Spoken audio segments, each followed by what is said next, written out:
뇌신부 자극술은 두 개를 열어 구멍을 내고 표적 위치가 되는 곳에 전극을 삽입해 전극과 리드로 연결한 배터리를 가슴에 심고 뇌에 이식된 전극에 전기 자극을 주어 표적 위치인 뇌의 영역의 도파민 형성을 돕고 뇌에서 발생하는 비정상적인 전기 신호를 교정하는 뇌수술입니다.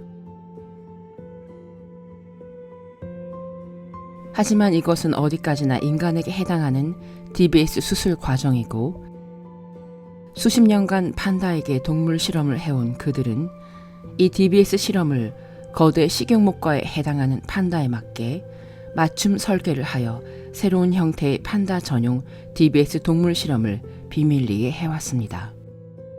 일명 단일 천공술이라 하는 수술 방법인데 단일 천공술은 보통 정수리 위쪽 중앙에 두개골을 열지 않고 고정밀로 전극을 삽입할 수 있도록 설계된 비침습법 시술로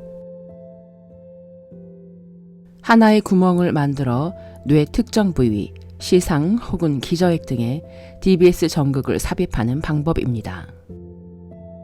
푸바오와 이름도 비슷한 2007년 오스트리아 출생 판다 푸롱은 2009년 11월 19일 중국 귀환 후 어디에 전시된다는 말도 없이 비공개 구역에서 지내다 두 개의 커다란 머리 구멍이 난 채 발견되었는데 푸롱의 정수리 쪽에 생긴 구멍을 보시면 확실히 단일 천공술로 수술을 받았다는 것을 알게 되실 겁니다. 푸롱의 머리 구멍은 10여 년이 지난 지금도 확연한 상처로 남아 있습니다. 푸바오 또한 이 수술 방식으로 DBS 동물 실험을 받았고 사람처럼 가슴에 연결하는 배터리 대신 귀 밑에 구멍을 내고 전극의 리드를 귀 밑으로 빼내어 목 쪽으로 연결한 후 배터리를 뺨에 이식해 턱 밑 구멍으로 뺀 리드를 턱 밑에 구멍을 내어 배터리가 움직이지 않게 단단히 고정한 후 목 뒤로 리드를 터널링에 넘겼습니다. 판다는 주로 구르는 것을 좋아하기에 뇌 전극과 연결한 리드가 짧으면 판다가 구르다 리드가 빠질 수 있기에 목 뒤로 구멍을 내거나 절삭하여 리드를 길게 심는 작업을 합니다.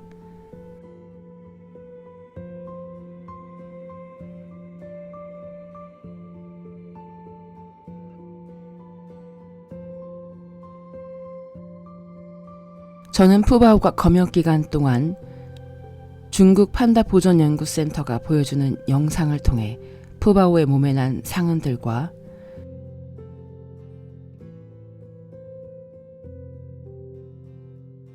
그리고 1년에 2번씩이나 거쳐간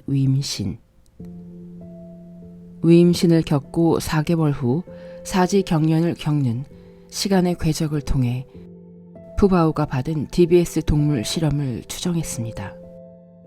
그리고 비대칭적으로 부풀어 오른 뺨, 양 미간 사이로 빠져나온 전선이 머리에 박혀있는 이 판다를 통해 DBS 실험을 실체적으로 확인할 수 있었습니다.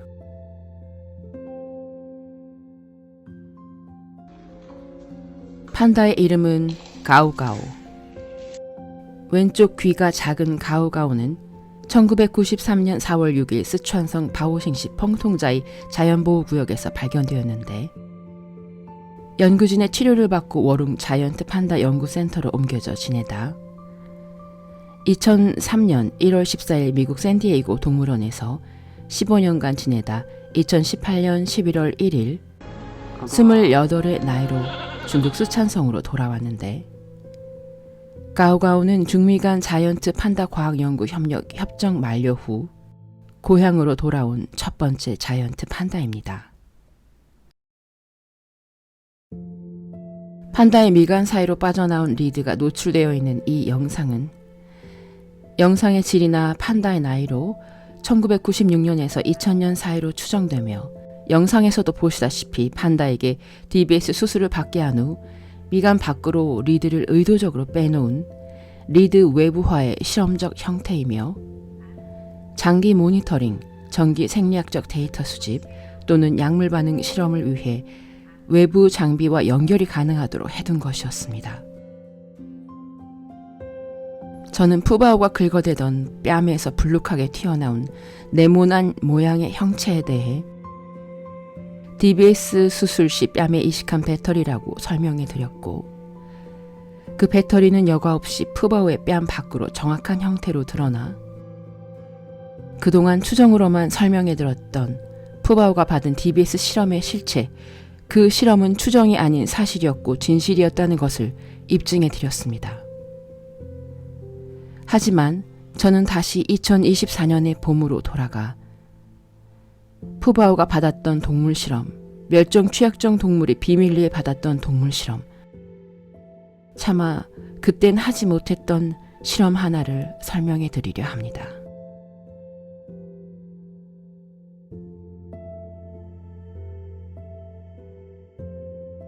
중국 청두 자이언트 판다 사육 연구기지와 광저우 생물의학 및 보건연구소와 중국과학원 공동연구팀은 최근 발표한 논문에서 판다의 피부 섬유화 세포를 이용해 최초로 유도 만능 줄기세포를 확립하고 이를 통해 원시 생식세포, 즉 판다의 정자, 난자, 유사세포 생성 연구에 기틀을 마련했다고 밝혔습니다.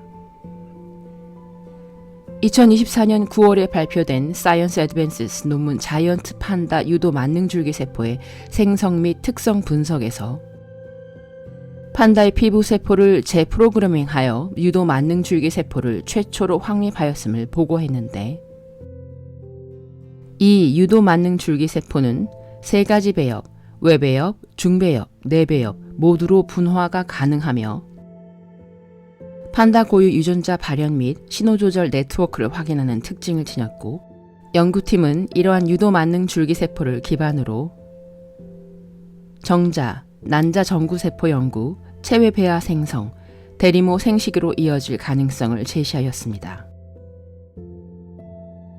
내용이 워낙 낯설고 어렵지만 논문의 내용을 한 줄로 요약하면 1. 판다의 피부 세포를 이용해 2. 유도 만능 줄기세포로 만들어 3. 판다의 정자와 난자까지 만든다는 내용입니다.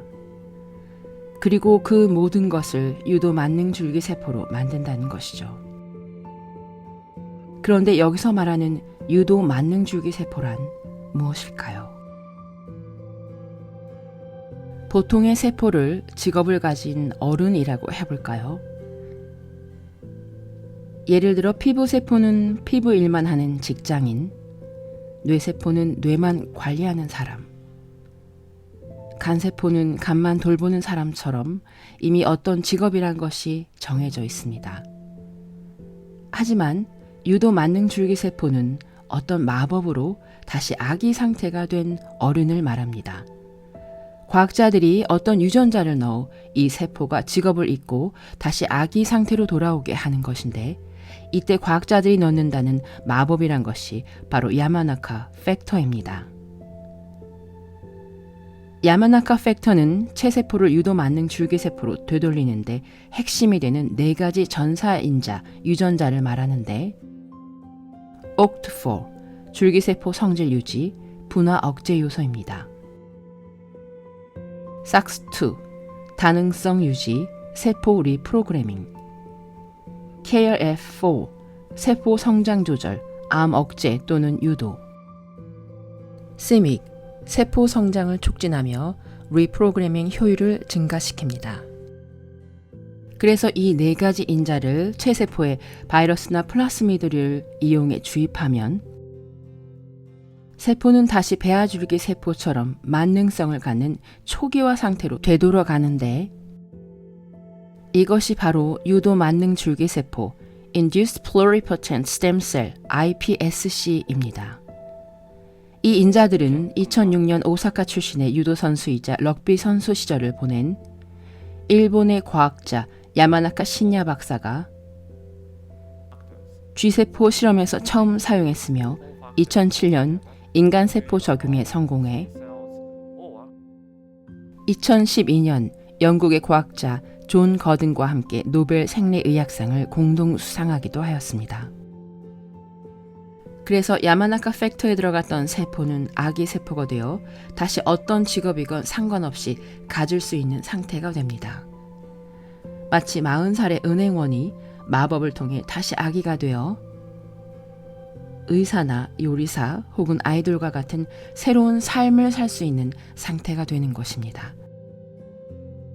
그리고 그 후에는 리프로그래밍이라 하여 원하는 방향으로 세포에 교육을 시키는 것입니다. 그래서 이 아기 세포인 유도만능줄기 세포를 뇌세포로 키우면 뇌를 치료할 수 있고 심장세포로 키우면 심장병을 고칠 수 있으며 관절세포로 키우면 퇴행성 관절염 치료에 필요한 세포가 되는 등 만능으로 분화할 수 있기에 유도만능줄기세포라는 명칭을 얻은 것입니다.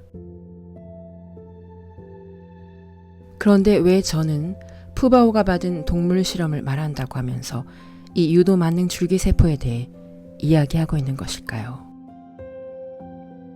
저는 검역 당시 푸바오가 받았던 동물 실험에 대한 해답은 푸바오의 상처로부터 있다고 여겨 푸바오의 모든 상처와 행동들을 분석해 단일 천공술로 머리에 구멍을 내어 목 뒤로 터널링을 하고 뺨에 배터리를 이식하는 DBS 수술을 받았다는 것을 확인했지만 골수 채취를 위해 진한 아이오딘 자국이 푸바오의 몸에 남아있는 것에 대해 오랜 시간 의문을 품고 있었습니다.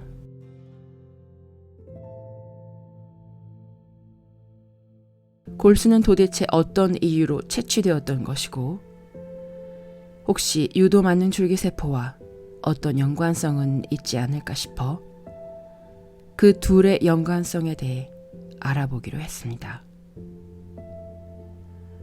골수 채취와 유도만능줄기세포의 연관성은 줄기세포 원료의 확보와 세포 역분화 기술의 활용이라는 두 측면에서 매우 중요하게 연결됩니다. 골수 채취는 뼛속의 혈액 생성 조직인 골수에서 세포를 채취하는 의학적 시술인데 골수에는 혈액세포로 분화 가능한 조혈모 세포, 골수, 연골, 지방 등으로 분화하는 중간엽 줄기세포, 그리고 유도만능 줄기세포 제작의 주요 소재인 섬유모 세포가 있습니다. 유도만능 줄기세포는 성체세포에 특정 유전자를 주입하여 배아줄기세포처럼 전능성을 가지게 만든 세포입니다. 그런데 골수에서 얻은 성체 섬유모 세포 또는 중간엽 줄기세포는 유도만능 줄기세포의 제작에 적합하며 비교적 역분화 효율이 높고 유전적 안정성이 유지되며 환자 본인의 골수 유래 세포를 만능 유도 줄기세포로 전환하면 환자 맞춤형 재생 치료가 가능해집니다. 또한 인간 외 동물, 예를 들어 판다나 영장류의 골수로부터도 유도만능 줄기세포를 제작할 수 있어 재생의학이나 유전자 실험 모델로 사용됩니다. 예를 들어 판다에게 골수를 채취해 중간엽 세포로 분리하고 해당 세포에 역분화 유전자를 삽입해 유도만능 줄기세포를 유도하여 신경세포나 뇌세포, 생식세포 등으로 분화시켜 생식보존, 신경질환 모델 제작, 약물 반응 테스트 등 목적에 따라 다양하게 활용할 수 있는 것입니다. 그런데 DBS 수술을 받은 판다에게서 골수 채취의 흔적인 아이오딘 자국이 대퇴 부위와 허리, 꼬리 쪽에서 발견되었다면 이것은 어떤 의도에서였을까요? DBS 수술은 뇌의 특정 부위에 전극을 삽입해 신경 자극 치료 또는 실험이 목적인 수술입니다. 이 수술은 신경세포 손상이나 염증, 회로망 연결 미흡시, 효과 저하 또는 부작용이 많아 실패나 부작용의 위험이 많은 수술입니다. 그러므로 DBS 수술 시 유도만능 줄기세포로 유도한 신경세포를 DBS 수술 시 손상된 뇌 영역에 보조 이식하거나 신경 재생을 촉진하는 실험 진행이 가능합니다. 골수는 일반적으로 후 장골릉, 대퇴골, 요추 부위에서 채취하는데 비교적 안전하고 많은 양의 골수 채취가 가능한 대퇴 부위 말단, 신경세포 목적에 유용한 요추와 청골 사이, 실험적 접근 또는 진단적 채취가 가능한 꼬리 아래쪽 등이 조직 채취 또는 세포 이식 목적의 시술이 있었음을 시사합니다. 그러므로 DBS 전극이 정확히 뇌 핵에 도달하지 않거나 기능적 효과가 미약할 경우 DBS 효과를 보완하기 위해 신경 전달 기능이 높은 세포를 보강하여 이식해 유도 만능 줄기세포로 유도한 신경세포나 조절세포를 뇌 또는 중추신경계 인접 부위에 주입하는 것입니다. 이때 필요한 줄기세포는 푸바오의 골수에서 채취한 자가 골수 유래로 유도했기에 검역 당시 비공개 전시구역에 있던 푸바오의 몸에 선현한 갈색 아이오딘 자국은 이 모든 과정의 추정을 가능케 합니다. 그들은 처음부터 푸바오에게 실행한 DBS 수술의 위험성과 부작용을 뻔히 알고 있었기에 그 부작용에 대한 처치로 유도 만능줄기 세포 실험 또한 계획해두고 있던 것인지도 모릅니다. 그렇다면 저는 푸바오가 DBS 수술과 더불어 유도 만능 줄기세포가 결합된 각종 실험 중이라는 것을 골수 채취 시 푸바오의 몸에 나타난 아이오딘 흔적 말고 어떻게 알았을까요?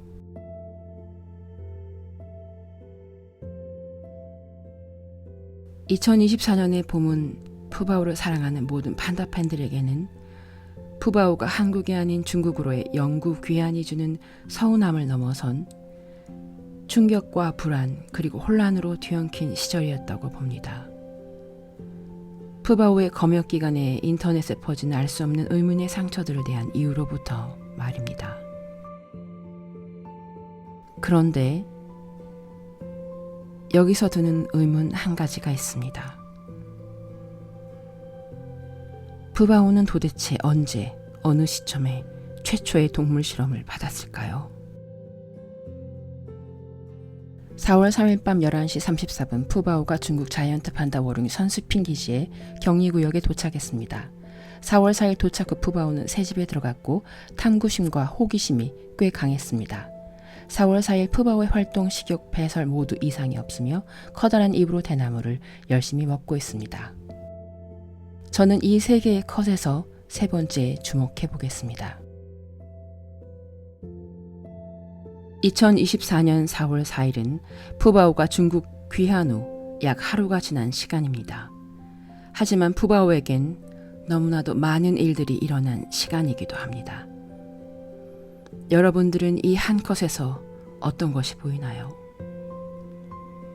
일반적으로 DBS는 준비, 마취, 영상, 검사, 정위 고정, 두개골 천공, 전극 삽입, 리드 터널링, 뺨의 배터리 이식까지 한 번에 진행되며 적어도 수시간 이상의 시간이 필요합니다. 우선 푸바오의 정수리가 갈색으로 함몰되어 있는데 이것은 천공 부위와 아이오딘 소독제 착색으로 보입니다. 움푹 파여 보이는 것은 실제 골 결손이라기보다 털이 눌리고 소독제가 스며들어 패인 듯해 보이는 효과가 큽니다. 또한 DBS 수술에서 정위 고정기로 머리를 고정할 때 안면 쪽 압박 흔적이 남거나 수액, 마취제, 체위 때문에 안면 부종이 흔히 발생하는데 이 한 컷에서 푸바오의 코 주변이 심하게 울퉁불퉁한 부종이 있음을 알 수 있습니다. 또한 DBS 수술에서 전극 리드를 연결하는 배터리를 뺨 근처 피하에 삽입했기에 이 불룩한 뺨은 배터리 삽입 직후의 붓기와 초기 염증 반응으로 해석할 수 있습니다. 즉 푸바오가 4월 3일 귀환 후 바로 4월 4일 영상에서 정수리 갈색 함몰, 코 주변 부종, 뺨의 부종이 동시에 관찰된다면 수술은 이미 귀환 직후 즉시 시행되었을 가능성이 높습니다. 어떻게 이 복잡한 수술이 하루 만에 가능한가에 대한 의문을 품으신 분도 계실 것입니다. 하지만 안타깝게도 답변은 네, 가능합니다입니다. 귀환 직후 준비가 이미 되어 있었다면 같은 날 오후 혹은 밤에 수술을 시행하고 4월 4일 오전에는 이미 DBS 수술 직후 푸바오의 상태가 촬영되었을 가능성이 충분합니다.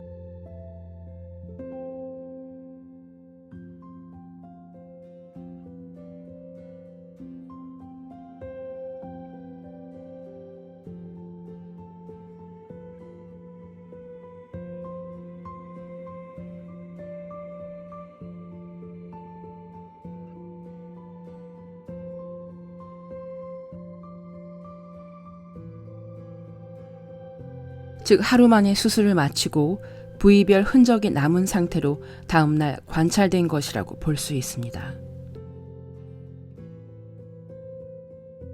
그리고 4월 6일 대나무를 먹는 푸바오의 얼굴에 갈색 자국이 길게 남아 있습니다. 아이오딘 자국이었습니다. 사진 속 푸바오의 얼굴에 보이는 갈색 자국은 전형적으로 아이오딘 소독제, 요오드액, 포비돈 아이오딘 계열의 흔적입니다.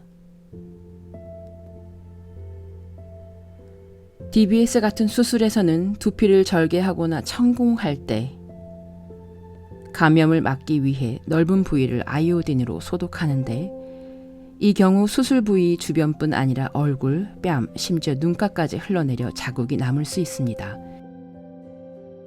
따라서 푸바오 얼굴의 아이오딘 자국은 수술 직후 소독약을 덧발라 생긴 소독액의 착색 흔적일 가능성이 큽니다.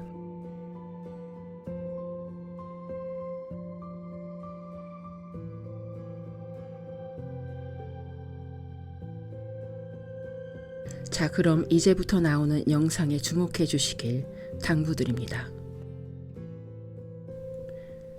중국에서 한 달간의 검역 기간이 끝나고 방사될 줄 알았던 푸바오의 검역 기간은 계속해서 늘어갔고 푸바오의 영상은 4월 30일을 기점으로 더 이상 올라오지 않았는데 푸바오를 보고 싶어하는 팬들의 문의 때문에서였는지 2024년 5월 16일 이 영상이 업데이트됩니다. 5월 15일에 촬영되었다는 이 영상 속 푸바오의 이마엔 의문의 머리 구멍이 생긴 것을 알 수 있는데 일명 미인점이라 지칭해 놓은 이 두 번째 머리 구멍의 실체는 무엇이었을까요? 그리고 4월 4일에 DBS 수술 후 약 40여일간의 시간이 지난 후에 머리 구멍이 생긴 이유는 무엇이었을까요? 저는 앞에서 판다들에게 DBS 수술을 시킨 후 수술의 부작용을 보완하기 위해 유도만능 줄기세포 실험을 병행한다고 말씀드렸습니다. 하지만 부작용이 없더라도 판다에게 iPSC 주사 주입으로 다양한 약물 실험, 신경세포 관련 실험을 하는데 그 유도만능 줄기세포 주사가 가능한 곳이 바로 눈과 눈 사이 미간에서 살짝 위쪽으로 올라간 곳입니다. iPSC 실험에서 신경세포 또는 전구세포를 뇌에 직접 주입 시 짧고 곧은 접근 경로가 필요한데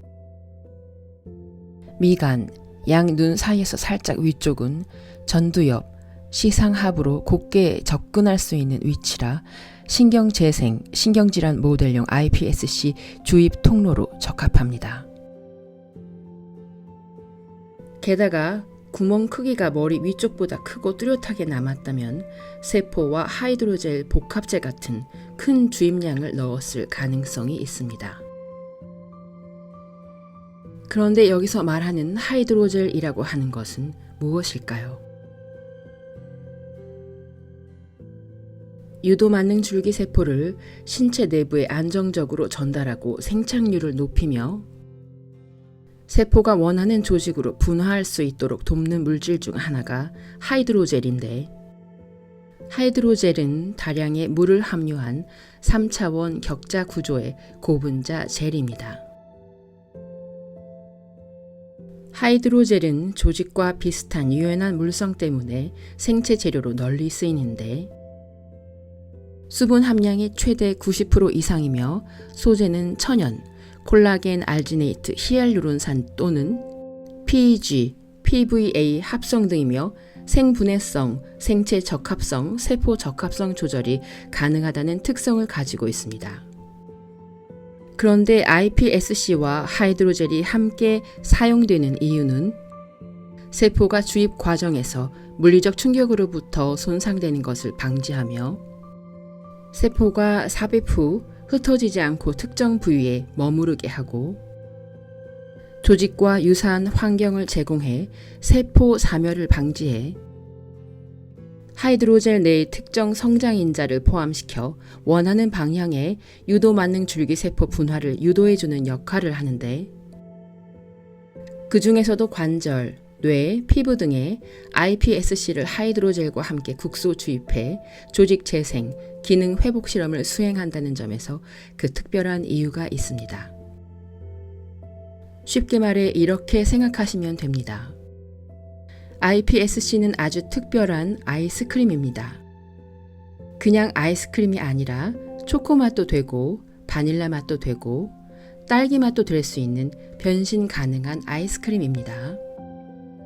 이것이 바로 iPSC가 어떤 세포로도 변할 수 있는 능력, 즉 만능성을 가진 줄기세포이기 때문인데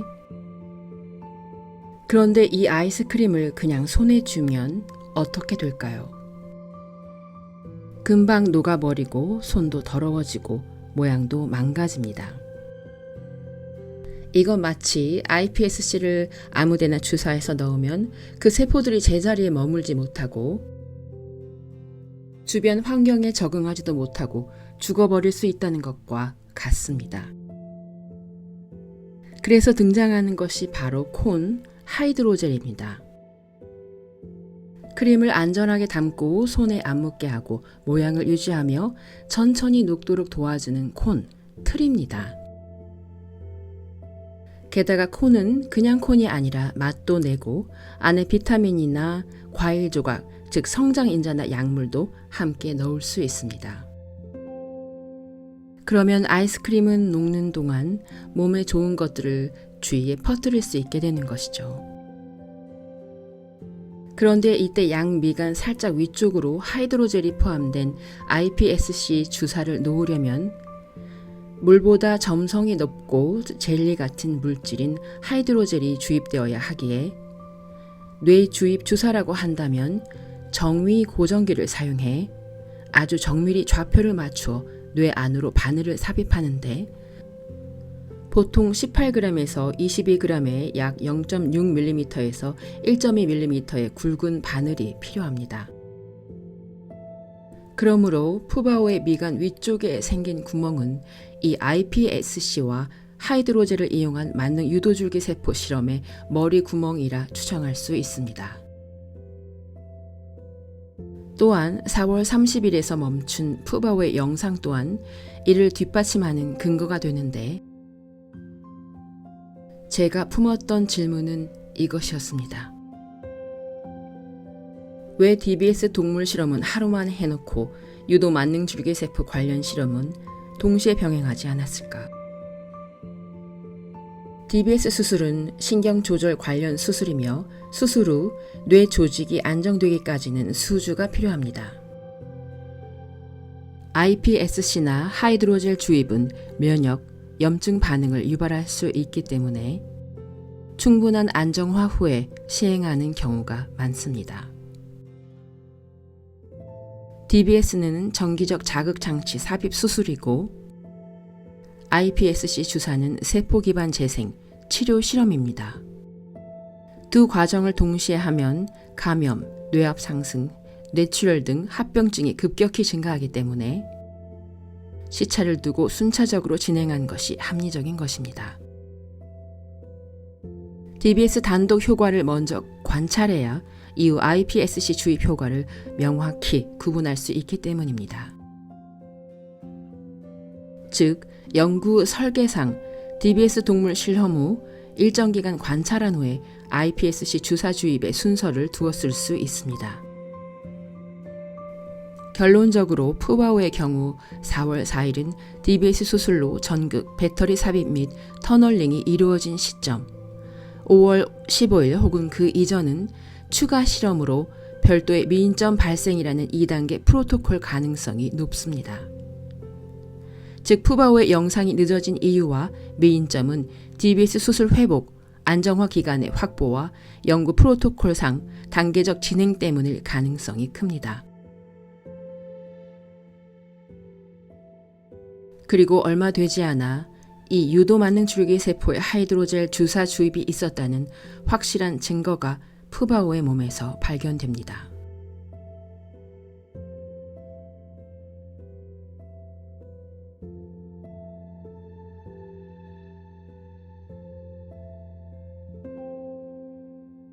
보셨나요?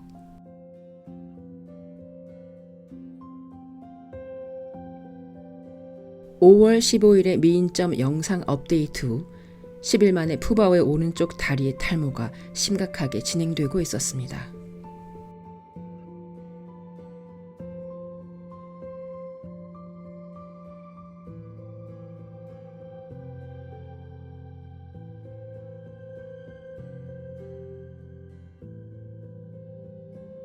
iPSC 주입 후 체내에서 면역 반응, 염증 반응이 생기면 혈류, 림프를 따라 다리에도 영향을 줄 수 있습니다.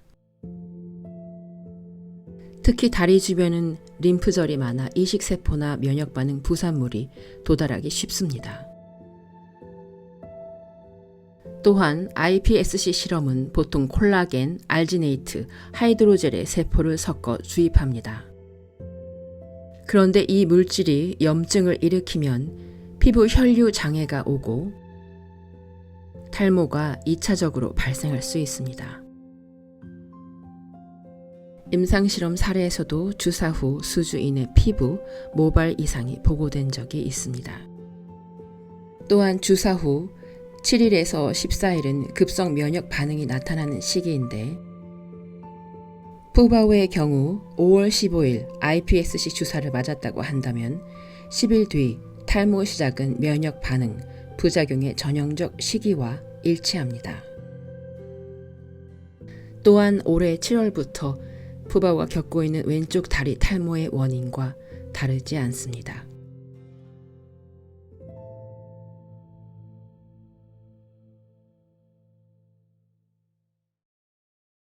그런데 도대체 어떤 iPSC 실험을 했길래 저렇게 심각한 탈모가 올 수 있는 것일까요? 저는 이것을 4가지 측면에서 살펴보았습니다. 1. 면역 거부 반응, 자가 면역 활성화. iPSC는 원래 자기 세포에서 유래했더라도 유전자 조작, 재프로그래밍 과정에서 면역학적 성질이 달라집니다. 주사된 세포가 체내에서 이물질로 인식되면 T세포, 대식세포가 활성화되어 피부, 모낭에 염증 반응을 일으킵니다. 이런 전신성 면역 반응은 다리나 서해부 등 특정 부위의 림프 경로를 따라 집중적 탈모를 만들 수 있습니다. 이 하이드로젤, 콜라겐과 알지네이트 담체 실험. iPSC는 보통 하이드로젤 담체에 넣어 주입하는데 이 하이드로젤은 체내에서 분해되며 국소염증, 혈류 장애를 일으킬 수 있습니다. 염증이 림프, 혈관을 통해 퍼지면 피부의 영양 공급을 차단하여 모낭이 괴사하고 탈모가 진행되는 것입니다. 특히 반복 주사 시 부작용이 누적될 수 있습니다. 3. 종양성 변화, 테라토마 형성. iPSC는 종양을 만들기 쉬운 세포인데 만약 주사 부위에서 미세한 세포군이 비정상적으로 증식한다면 국소 압박과 피부 손상이 와 직접적으로 털이 빠지거나 피부가 단단해지면서 흉터성 탈모로 진행할 수 있습니다. 4. 반복 실험과 누적 손상. iPSC 실험은 한 번의 주사가 아니라 여러 차례 반복 주사를 하는 실험이기에 피부 림프계가 과부하되어 시간이 지날수록 만성 염증이 진행되고 급성 반응이 겹쳐 탈모가 심화되는 것입니다. 푸바오의 사례처럼 작년에 주사가 있었다면 잠재적 손상이 있었을 것이고 다시 주사 주입이 있었다면 이것이 급성 악화로 탈모가 진행되었던 것입니다. 또한 이때의 주사는 유도 만능 줄기세포의 뇌 주사가 아닌 근육, 피하 주사, 하이드로젤과 세포 결합 실험의 특징입니다. iPSC는 단독으로 주입하면 바로 죽거나 퍼지기 때문에 콜라겐과 알지네이트, 하이드로젤과 같은 지지체와 함께 근육이나 피하 조직에 삽입됩니다. 주사 후 국소 염증이 있고 이후에 피부 발적, 부종, 탈모가 오는데 이때 림프계가 반응해 해당 부위 주변, 다리나 서해부로 탈모가 확산됩니다. 그리고 이런 양상은 푸바오의 다리 탈모와 정확히 맞아떨어졌습니다. 정확히 구분해 말하자면 푸바오의 2024년 5월 15일에 최초 미간 위쪽의 iPSC 뇌주사 주입은 DBS와 병행한 뇌 손상, 퇴행성 증상 연구 실험인 식령 재생 모델일 수 있으며 하이드로젤로 iPSC를 감싸 주사로 뇌에 주입했던 것은 뇌 내 생착률을 관찰하기 위한 이식세포 생착 연구였을 수 있으며 일부러 이물 반응을 관찰해 거부 반응, 염증성 변화를 연구하는 면역 반응 유발 실험 등이었던 것입니다.